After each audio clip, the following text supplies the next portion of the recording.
Inti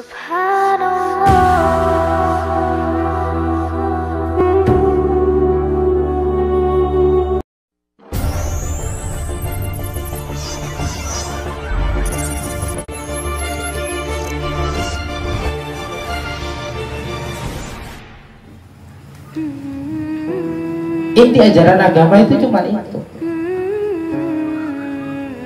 Betapa kita diajak meninggalkan yang selain Allah, karena yang selain Allah itu pada dasarnya tidak ada. Kenapa? Karena Allah yang berharap kepada selain Allah, maka dia berharap kepada sesuatu yang ada. Bagaimana ada kenyataan?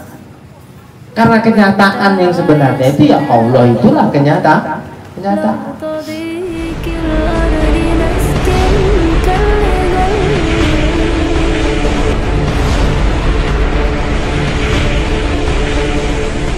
Nah, kembali kepada yang kita bahas.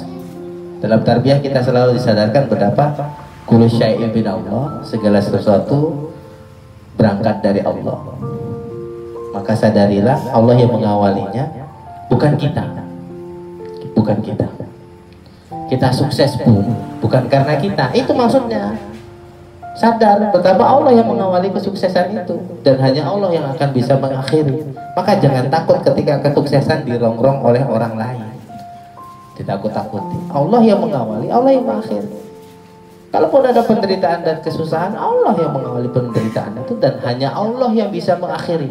Jangan gara-gara menderita kita minta tolong kepada makhluk jilat. Betul tidak?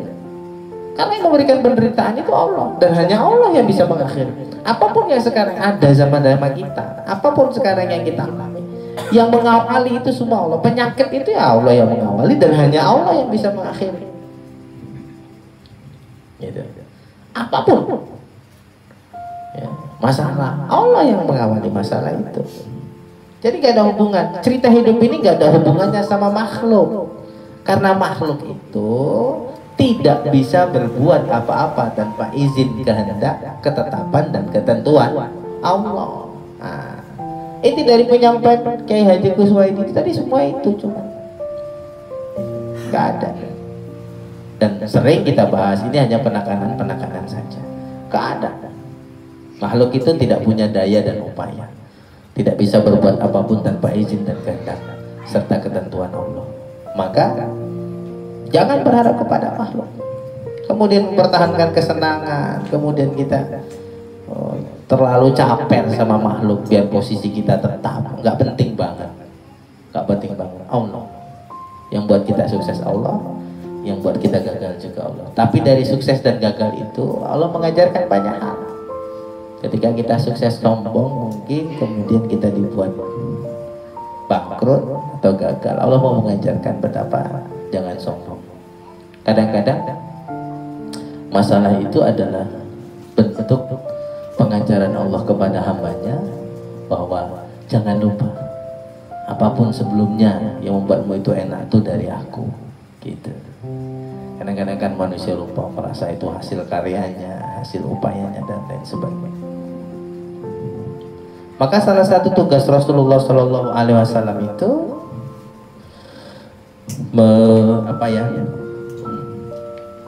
mengajak manusia atau mengangkat manusia minaz zulumati ilan nur, dari kegelapan menuju cahaya.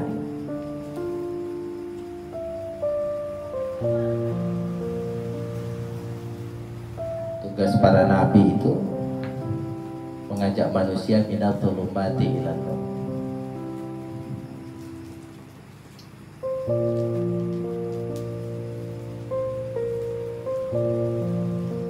Mengangkat harkat dan martabat manusia dari kegelapan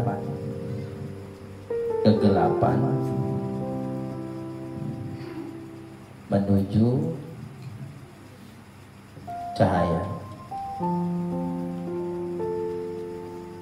Kita akan bahas dua hal ini, kegelapan dengan cahaya. Apa itu kegelapan dan apa itu cahaya dari sudut pandang tasawuf?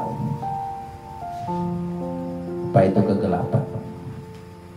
Mana luasnya dulu? Sebagai bahasa yang gampang difahami, kegelapan adalah semua ketiadaan, kan? Kegelapan itu kan ketiadaan, ya. Gelap artinya tidak ada. ketiadaan. Ketiadaan. Gelap. Bisa dibilang ketiadaan. Atau semua yang selain Allah. Ini kegelapan. Maka orang yang hidupnya cenderung pada hal-hal yang selain Allah, hidupnya gelap. Hidupnya gelap. Dan ini disebut jahiliyah. Orang yang cenderung kepada selain Allah itu spiritualnya jahiliyah. Spiritual itu bahasa kerennya kan, bahasa gampangnya itu kan roh, spirit ya. Spiritual itu asal katanya spirit ya kan. Spiritual itu spirit sama. Spirit kalau dalam bahasa Inggris itu roh, betul tidak? Roh. Jadi ketika kita cenderung, spirit kita, jiwa kita cenderung. Nah spirit ini roh, roh itu sebetulnya adalah cahaya. Kita masukkan inna lillahi wa inna ilaihi rajiun. Inna lillahi wa inna ilaihi rajiun. Kita dari Allah. Dari Allah dan kita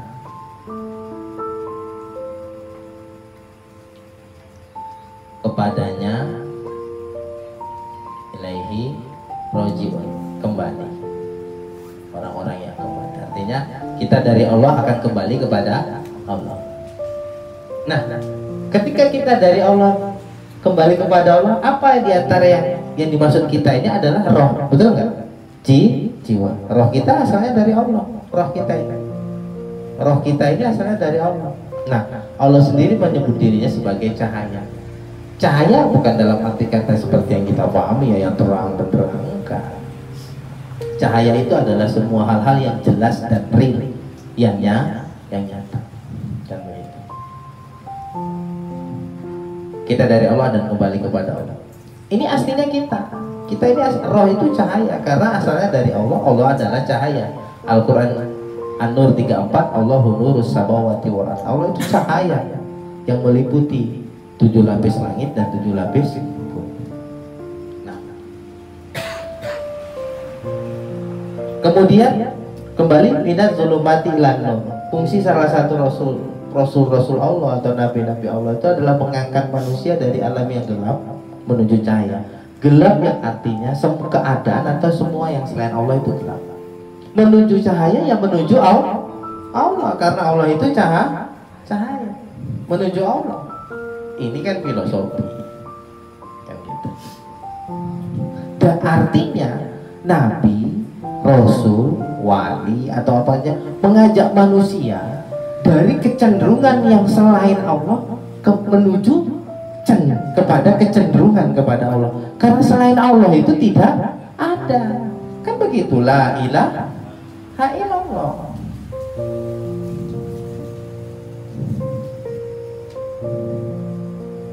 Tidak ada Tuhan selain Allah.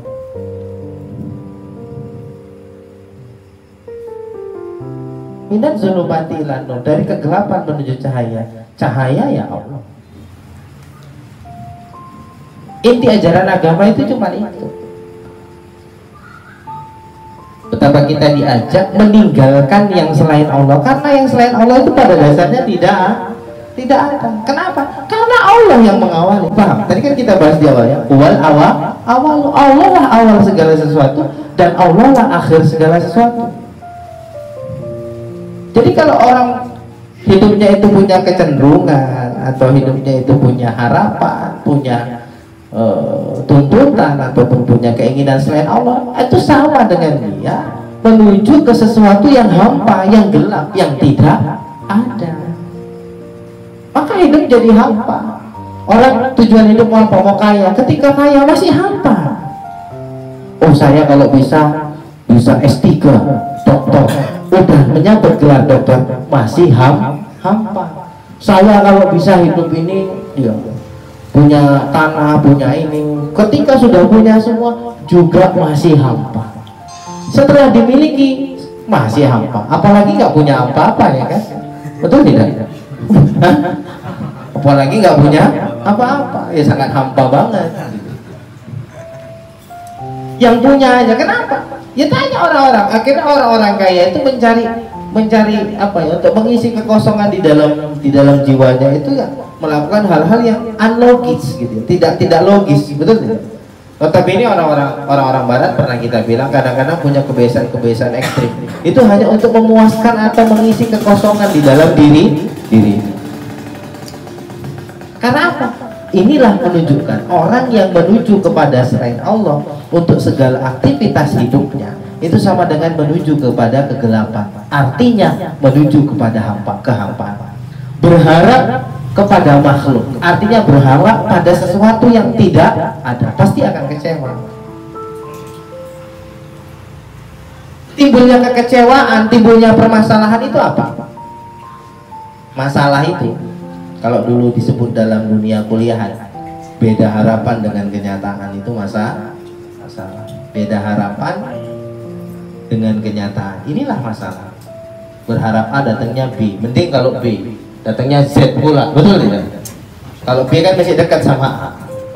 Beda harapan dengan kenyataan. Tapi dapat A aja udah masalah itu, wong dia berharap. Dapat B aja sudah masalah, wong dia berharapnya kan A. Berharap A kok datangnya B, tapi kan masih dekat kalau A sama B. Belum jeplak kali.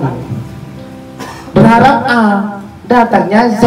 Wah, jauh kan? Ini yang bisa stroke. Betul tidak? Itu masalah. Nah, yang salah apanya? Orangnya. Yang salah adalah ketika dia berharap kepada selain Allah. Siapapun berharap kepada selain Allah, maka dia berharap kepada sesuatu yang ada. Bagaimana ada kenyataan? Karena kenyataan yang sebenarnya itu ya Allah, itulah kenyataan.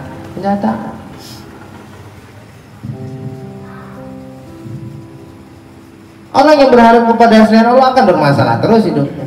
Kenapa kerja? Biar rezeki lancar. Nggak lancar, masalah. Loh, betul tidak? Kenapa sembahyang? Biar kehidupan lebih baik. Nggak lebih baik, masalah. Karena dia kerja, dia ibadah, bukan Allah tujuannya.